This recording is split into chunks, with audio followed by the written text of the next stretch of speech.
What's going on, guys? Garrett here with Rast Group, back with another video. This one's going to be a little different. Today we're going to be talking about the hiking loadout I used for 10 days hiking in Yellowstone National Park. Some of this gear you've seen before, some of it you haven't. I'm going to apologize in advance for the per usual super subpar video quality. As you can see, using a cardboard box to get my camera elevated so I can get everything in frame. The camera I'm using is a iPhone XR. Again, sorry, just haven't made any investments into videography equipment. So that being said, we'll start out with what was on my person.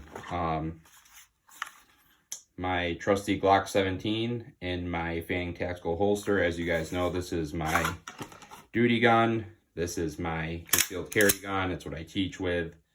Bare bones upgrades, weapon light, necessity, Steiner MPS red dot, CAGWorks extended slide release.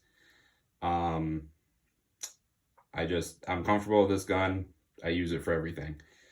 I was carrying that in my Fanning tactical inside the waistband standalone holster. Not really much more to say about that. I've done a video or two on this already. But I did carry this concealed appendix through the park. From what I understand from the laws, I was allowed to, so there's that. Really the only other thing in my pockets besides my wallet and my cell phone was my gas station special little knife that I keep just on a key ring. Gets the job done for most things. I was carrying another blade, you'll see that. Bear spray, absolute must.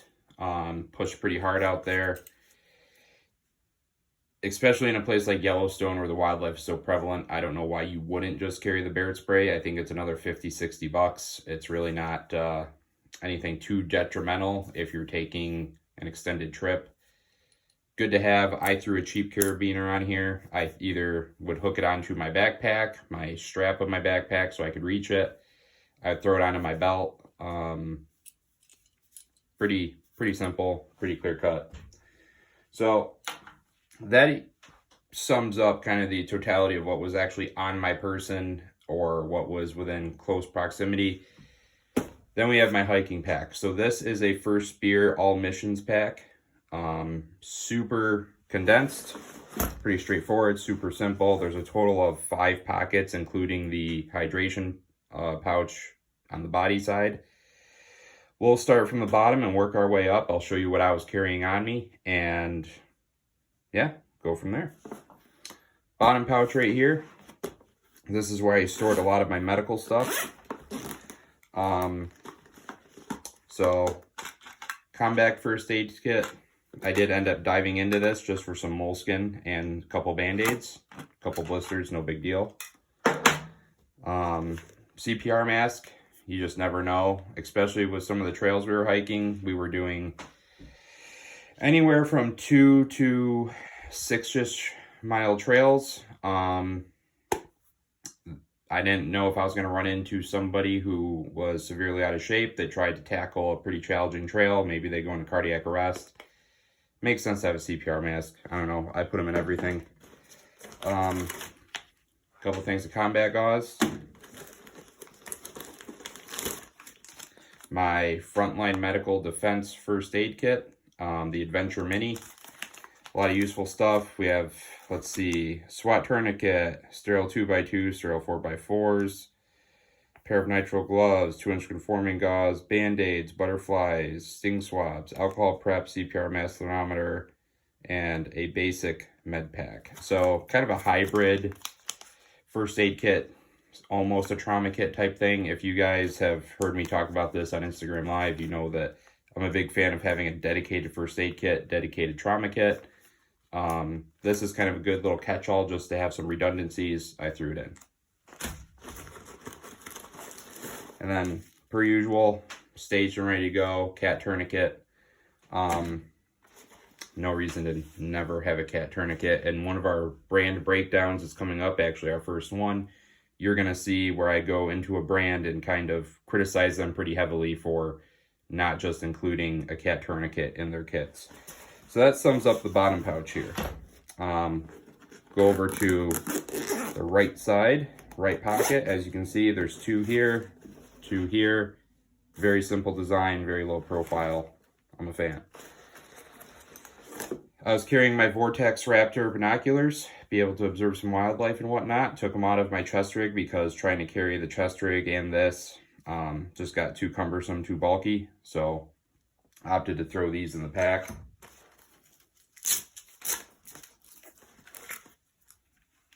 Power bank with a phone charging cord. I'm a big fan of the Anker power banks. No particular reason. I just have had good luck with them. So I kept that in there in the event that something went down. Tick removal tool. A tick twister. Not bad to have. Some hiking and trail maps for Yellowstone, Grand Tetons, because that's right there. That's kind of a must for me if I'm going to be out hiking, especially someplace I don't know. Just a generic lighter.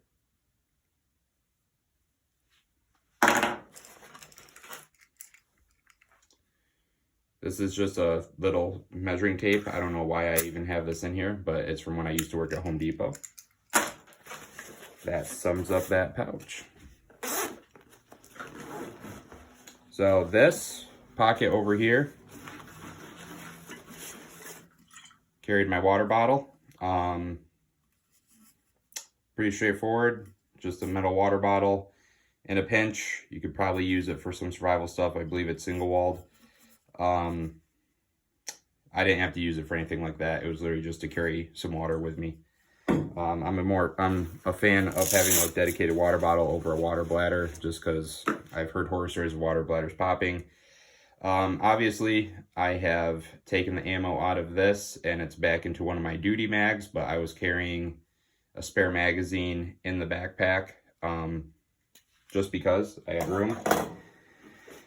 Up here, I think I only really had one thing, which was a neck buff, one of these elastic neck gaiters you can turn into like a headband or whatever. I got this like the second day out there because I burned the shit out of my neck and back.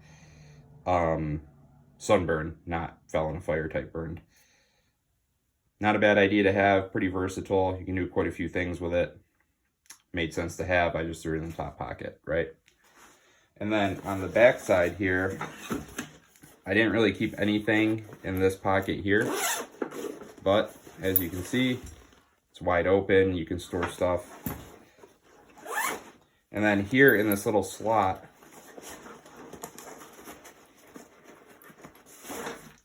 I carried my old trusty faithful EGW knife, then beat the shit out of. It definitely needs sharpened. I did use this at the campsite quite a bit. The sheath is just a leather sheath made for me by one of the local Amish leather crafters. Old, trusty, nothing fancy, nothing high speed.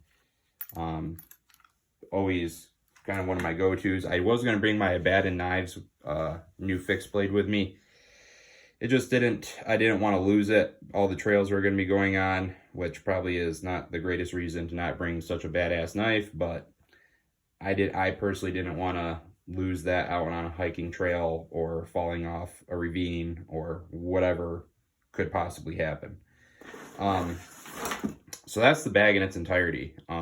As you can see, I have medium-sized, like, maybe man hands, and, like, it's a pretty condensed pack. I will say there is no ventilation on this backside. So if you're going to be out in the sun, you're going to be out hiking, you are going to get drenched carrying this on your back. It's a relatively thick material. It's good padding, but just no ventilation. So all that moisture, all that sweat, condensation goes right into here and then right back into whatever piece of clothing you're wearing on your back. That was probably the worst thing about the back. The shoulder straps could be better. They're kind of padded, but not nearly enough. So if it wasn't so big, I'd probably use my Gauge Outfitters Day Pack, and because those are probably the best backpack straps I've ever used. But hey, at the end of the day, It's what I chose. It worked. I know what I'm looking for in a backpack next time, though. I hope you guys took something away from this. If not, thanks for listening to me ramble. As always, check out our website, rasgrouptraining.com. Check out the Instagram, _rasgroup. And we'll be back with the next video. Thanks, guys. See ya.